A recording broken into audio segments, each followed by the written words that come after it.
بہرحال کہتا ہے کہ میں جب امام تکبیر کہتا ہے اللہ اکبر، میں اس وقت سبحانک اللہم و بحمدک پڑھتا ہوں، لیکن میرے دل میں خیال آتا ہے کہ اگر میں نے یہ ثنا نہ پڑھی اور امام کی قرات سے پہلے ختم نہ کر سکا تو میری بیوی کو طلاق ہو جائے گی۔ طلاق نہیں ہوتی، فکر نہ کرو، تم سے ختم ہو یا نہ ہو طلاق نہیں ہوتی۔ عجیب لوگ ہیں، انا للہ۔ اب دیکھو اس کو کیا خیال پڑ گیا ہے دماغ میں، اصل میں دماغ میں خناس پہلے ہوگا اس کو بیوی کے طلاق دینے کا۔ وہ ہر وقت اسی میں کھڑا ہے، نماز میں کھڑا ہے تو وہی خیال ہے، اور گھر میں کھڑا ہے تو وہی خیال ہے، بازار میں کھڑا ہے تو وہی خیال۔ یہ تیرا وہ خناس ہے جو اندر ہے۔ استغفار کرو، توبہ کرو، کوئی طلاق شلاق نہیں۔ نماز میں دل اور دھیان لگانے کے لیے کیا کریں؟ ہمیں نماز اللہ کا حکم سمجھ کے پڑھنی ہے، دل لگے یا نہ لگے۔ وہ نماز پڑھتے پڑھتے خود بخود دل لگ جائے گا۔ جب شیطانی اثرات ختم ہو جائیں گے تو دل لگے گا۔ ویسے یہ ہے کہ ایک ایک لفظ پہ غور کریں۔ الحمدللہ رب العالمین الرحمن الرحیم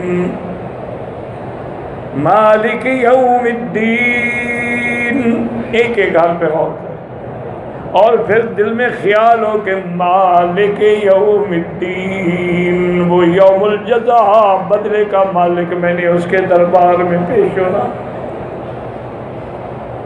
جب تصور کریں گے، ایک ایک لفظ پہ غور کریں، انشاءاللہ دل بھی لگے گا، نماز میں لطف بھی آئے گا، حلاوت ایمان بھی ملے گی۔ نماز پڑھتے وقت کھولنے کے لیے